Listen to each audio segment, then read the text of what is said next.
반가. 안녕하세요. 박용덕입니다. 2024년 제35회 공인중개사 시험 대비 핵심 비교 정리 30번입니다. 핵심 비교 정리 프린트는 네이버 카페 박용덕 박사의 부동산 여행에서 다운로드 받을 수 있습니다.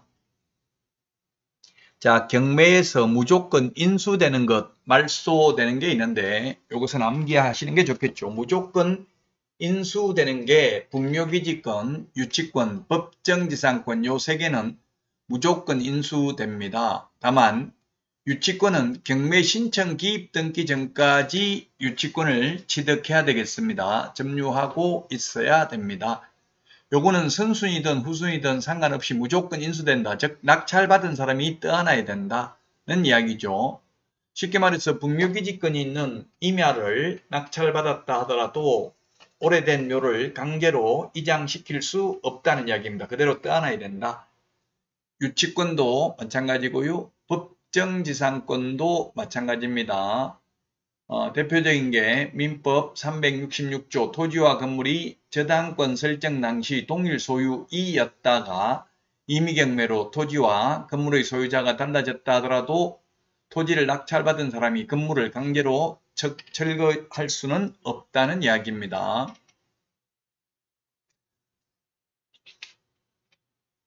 유치권 잘 아시죠? 우리 뭐 시계 수선 맡겼으면 시계 수리비 안 주면 시계 안 내주고 가지고 있을 수 있는 권리. 부동산의 경우 집 수리했는데 집 수리비 안 주면 그 집에서 안 나가고 버틸 수 있는 힘이 유치권이 되겠습니다. 이거는 낙찰받은 사람이 떠안아야 됩니다.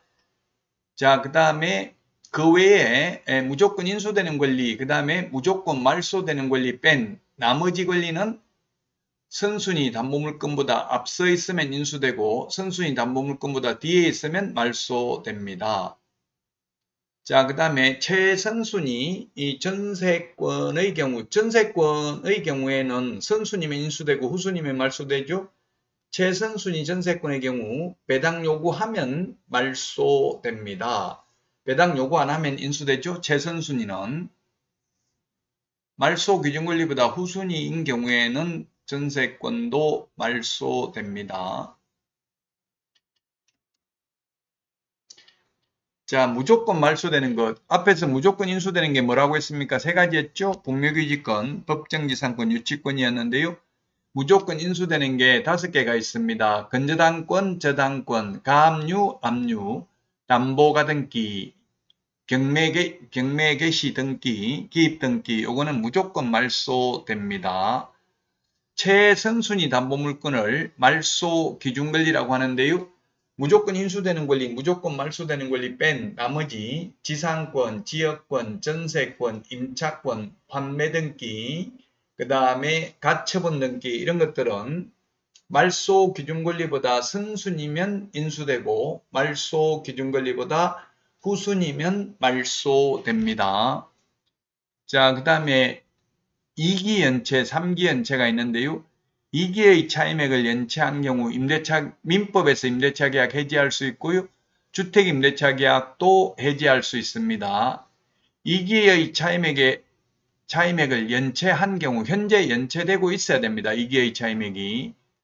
그 다음에 주택임대차 법정갱신 미적용, 그 다음에 갱신요구 거절사유, 요거는 한 번이라도 2기의 차임액을 연체한 적이 있다면, 과거에 있다면 현재 연체하고 있지 않아도 법정갱신 인정되지 않습니다. 자동연장 인정되지 않습니다. 그 다음에 계약갱신 요구했는데 거절할 수 있습니다.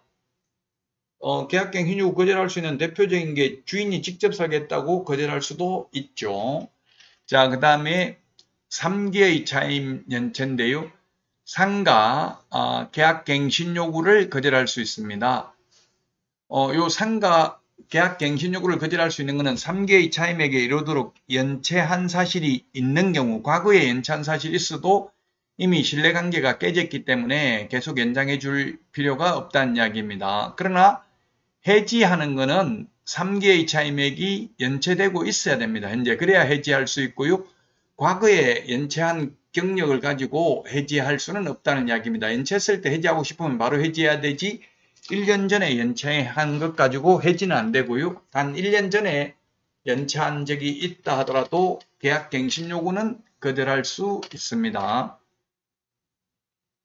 자, 그 다음에 3개의 차임액을 연체한 적이 있다면 권리금 회수기회도 인정되지 않습니다. 권리금 회수기회는 임대차 기간 끝나기 6개월 전부터 임대차 종료 시까지 현 세입자가 새로운 세입자 데려와서 제가 이 새로운 세입자한테 권리금 받을 테니 건물주께서는 새로운 세입자와 계약 체결해 주십시오 하면 정당한 사유 없이 거절할 수 없죠. 권리금 회수 기회를 보장해 줘야 되는데 3개의 차임액을 연체한 적이 있다면 권리금 회수 기회 보장되지 않습니다.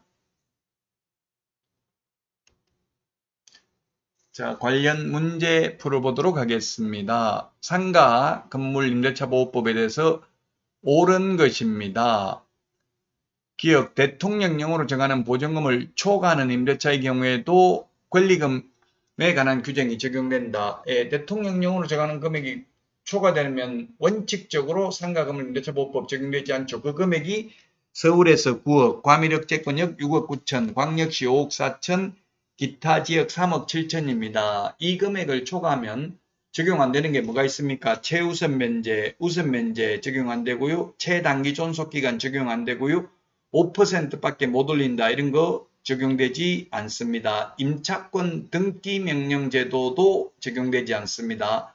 월차임 전환율도 적용되지 않습니다. 이 환산보증금을 초과하는 경우에는 다만 그래도 적용되는 게 임시, 표준, 대개, 권해 이렇게 암기했죠. 권리금 회수기회 보장은 서울에서 환산보증금이 9억을 초과하는 경우에도 적용됩니다. 그래서 기억은 옳은 내용이고요. 그 다음에 니은입니다. 임차인이 2개의 차임에 해당하는 금액에 이르도록 차임을 연체한 사실이 있는 경우 계약갱신 요구를 거절할 수 있다 했는데 3기의 차임액이죠. 주택은 2기의 차임액이고 상가는 3기의 차임액에 해당하는 금액에 이르도록 연체한 사실이 있는 경우 이 말은 과거에 한 번이라도 연체한 적이 있다면 계약을 연장해 주지 아니할 수 있습니다. 그러나 해지하는 것은 해지할 당시에 3개의 차임액이 연체되고 있어야 된다고 했습니다. 디귿 임대인의 동의를 받고 전대차 계약을 체결한 전차인은 임차인의 계약갱신 요구권 행사기간 이내에 임차인을 대위하여 대신해서 임대인에게 계약갱신 요구권을 행사할 수 있다. 맞습니다. 그래서 3번이 정답이 되겠습니다. 자, 디귿 이거는 뭐냐 하면은 만약에 자 임차인이 1년 계약을 체결해 가지고 5년 동안 장사를 하다가 전차인과 전대차 계약을 체결했습니다. 전차인은 뭡니까? 세입자로부터 다시 세를 얻은 사람을 전차인이라고 하죠. 그러면 전차인은 전대차 계약을 체결한 날로부터 10년이 아니라 임차인의 남은 기간 5년 범위 내에서 계약갱신 요건을 행사할 수 있습니다. 전차인의 경우에는 권리금 회수기회는 보장되지 않습니다. 자, 이번 시간 여기까지 하고요. 다음 시간에 찾아뵙겠습니다. 다음 시간에 만나요. 안녕.